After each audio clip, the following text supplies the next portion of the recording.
गुरुपौर्णिमेनिमित्त तुम्हाला गुरुचरित्र पारायण करायचंय का? मग हे कधी करावं, कधी सुरू करावं, ते कसं करावं या संबंधित संपूर्ण माहिती चला जाणून घेऊया. जुलै महिन्याच्या सांगतेलाच गुरुपौर्णिमा आहे. आषाढी एकादशी नंतर चातुर्मास सुरू होतो. चातुर्मासातील पहिली पौर्णिमा ही आषाढ पौर्णिमा असते. ही पौर्णिमा गुरुपौर्णिमा म्हणून साजरी केली जाते. भारतीय परंपरेत गुरुचं स्थान अगदी वरचं आहे. त्यामुळे या दिवशी गुरुपूजन करून गुरुविषयी कृतज्ञता व्यक्त केली जाते. गुरुपौर्णिमेच्या निमित्तानं अनेक जण गुरुचरित्राचं पारायण करत असतात. मग गुरुचरित्राचं पारायण कसं करावं, त्याचे नियम काय पाळावेत याबद्दलही जाणून घेऊया. 29 जुलै रोजी बुधवार आहे. या दिवशी गुरुपौर्णिमा साजरी केली जाईल. या दिवशी व्यास पूजा केली जाते. गुरुचरित्राचे सप्ताह पद्धतीने पारायण करायचे असेल तर गुरुवारीच 23 जुलैपासून हे पारायण सुरू करावं असं सांगितलं जातं. म्हणजेच 29 जुलै रोजी 7व्या दिवशी सप्ताहाची सांगता करता येऊ शकेल. तसेच 3 दिवसाचं गुरुचरित्र पारायण करायचं असेल तर सोमवारी 27 जुलै रोजी आपण हे पारायण सुरू करावं. म्हणजे तिसऱ्या दिवशी गुरुपौर्णिमेला गुरुचरित्र पारायण सांगता करता येऊ शकते. गुरुचरित्र हा ग्रंथ अत्यंत प्रासादिक आहे. या ग्रंथाचे 52 अध्याय असून ओवी संख्या 7491 इतकी आहे. काही ग्रंथात 53 अध्याय आहेत. त्यात ज्ञानकांड, कर्मकांड आणि भक्तिकांड अशी विभागणी केलेली पाहायला मिळते. विविध कथांच्या माध्यमातून ज्ञान, कर्म, भक्ती यांचा समन्वय यात साधला असून या तीनही उपासनांसाठी गुरुचे मार्गदर्शनच कसे अनिवार्य आहे याचे अतिशय सुंदर आणि मर्मग्राही विवेचन ग्रंथकर्त्याने ओघवत्या भाषेत केलेले आहे असं सांगितलं जातं. आता गुरुचरित्र ग्रंथाचे अलौकिक महत्त्व आहे.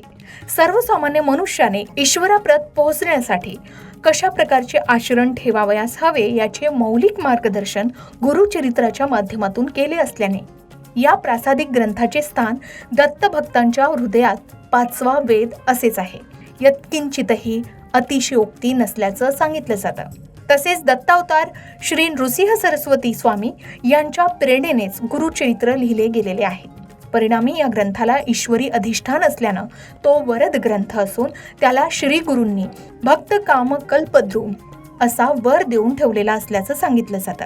श्री गुरूंच्या चरित्राच्या निमित्तानं त्यांच्या असंख्य लीलांचे कथात्मक निरूपण अतिशय सुबोध आणि प्रासादिक भाषेत सुद्धा केलेले आढळते. याशिवाय व्रत वैकल्यही सांगितलेली आहेत. यात्रांची वर्णनं केलेली आहेत. आचार धर्म शिकवलेला आहे.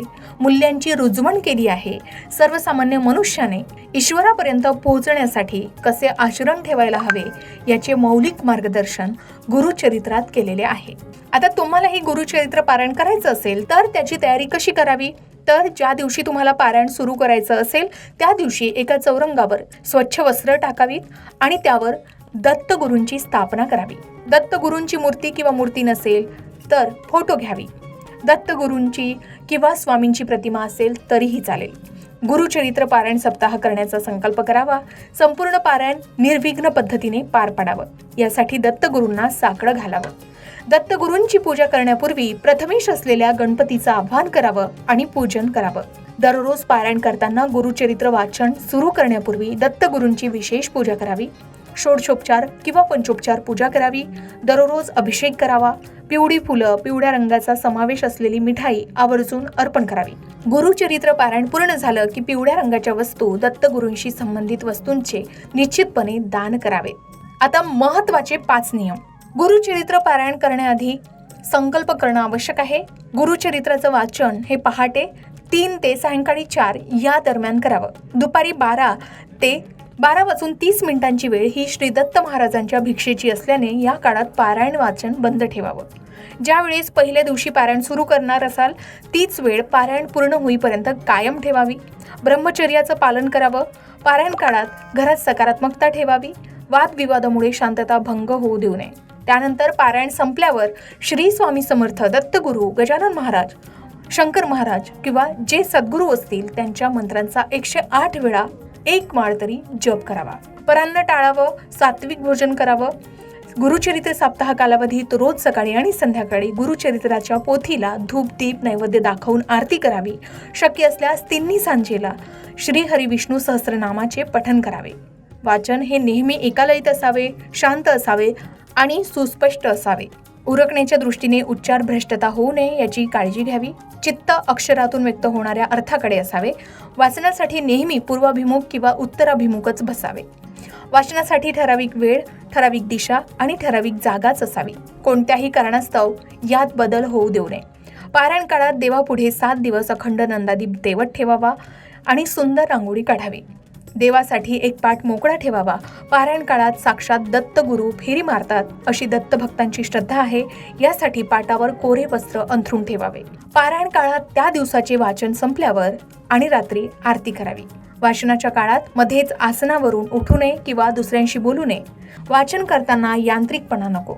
मनोभावे वाचन करावं. शक्यतो निष्काम मनाने या ग्रंथाचं पालन करावं.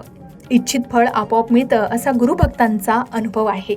आता गुरुपौर्णिमा हा सद्गुरूंच्या कृपेचा आणि ज्ञानपूजेचा अत्यंत पवित्र दिवस मानला जातो. या दिवशी अनेक भक्त श्री गुरुचरित्राचं पारायण करून श्री दत्त गुरूंची कृपा प्राप्त करण्याचा प्रयत्न करत असतात. श्रद्धा, भक्ती आणि सातत्यानं केलेलं पारायण मनःशांती, आध्यात्मिक प्रगती आणि सकारात्मक ऊर्जा देणारं नक्कीच मानलं जातं.